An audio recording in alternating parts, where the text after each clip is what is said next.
Hello दोस्तों, इस channel पर आपको बिहार बोर्ड के जितने भी गेस्ट पेपर हैं सभी के मटेरियल्स प्रोवाइड किए जाएंगे। आप प्लीज़ चैनल को सब्सक्राइब करें और वीडियो को ज़्यादा से ज़्यादा लाइक और शेयर करें। आज हम एनईपी टाइप का पूरा ऑब्जेक्टिव करने वाले हैं। अगर आप इतना ऑब्जेक्टिव कर लेते हैं तो एग्ज़ाम में आपका इस चैप्टर से, इस पोएम से एक क्वेश्चन भी नहीं छूटेगा। Walter de la Mare make us aware of the, aware यानी बताना। वॉल्टर डे ला मेयर हमें किस बारे में बताते हैं? Inhuman conditions of modern life, inhuman अमानवीय, कंडीशन परिस्थितियाँ, आधुनिक जीवन के अमानवीय परिस्थितियों से हमें अवगत कराते हैं। The poet thinks that is not everlasting, everlasting यानी हमेशा के लिए, जो हमेशा रहे। ब्यूटी, कवि का मानना है कि सुंदरता जो है वह हमेशा नहीं रहती है।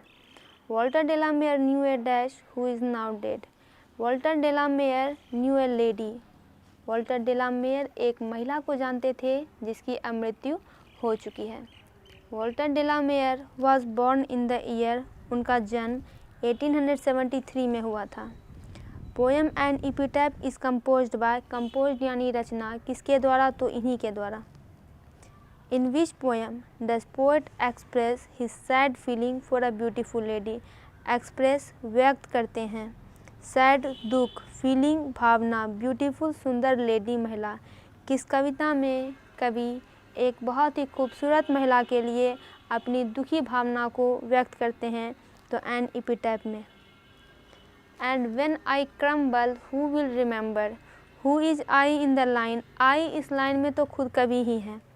क्रम्बल का मतलब होता है फॉल इनटू पीसेस यानी टुकड़ों में बट जाना, और इस पोएम में इसका मतलब है डाई, मर जाना।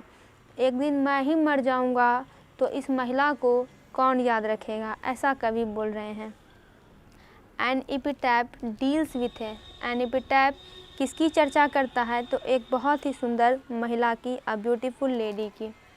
The lady mention in the poem an epitaph belong to, lady mention यानी दी हुई है, जिसकी की चर्चा एपिटैफ में की गई है, वह कहाँ की थी? वेस्ट कंट्री की, पश्चिमी देश की वह बहुत ही सुंदर महिला थी।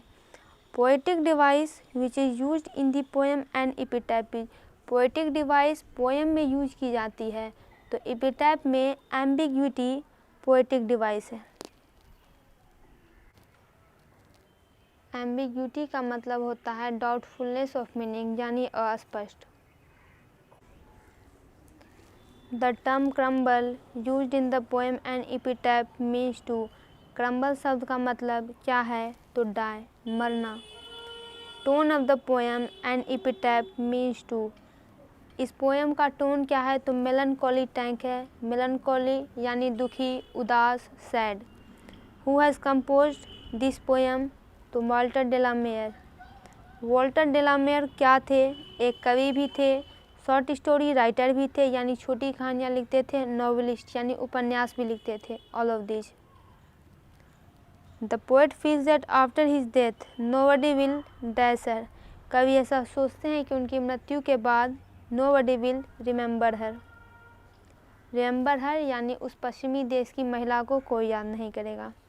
Poet in an epitaph thinks that is not everlasting, तो ब्यूटी इज नॉट एवरलास्टिंग।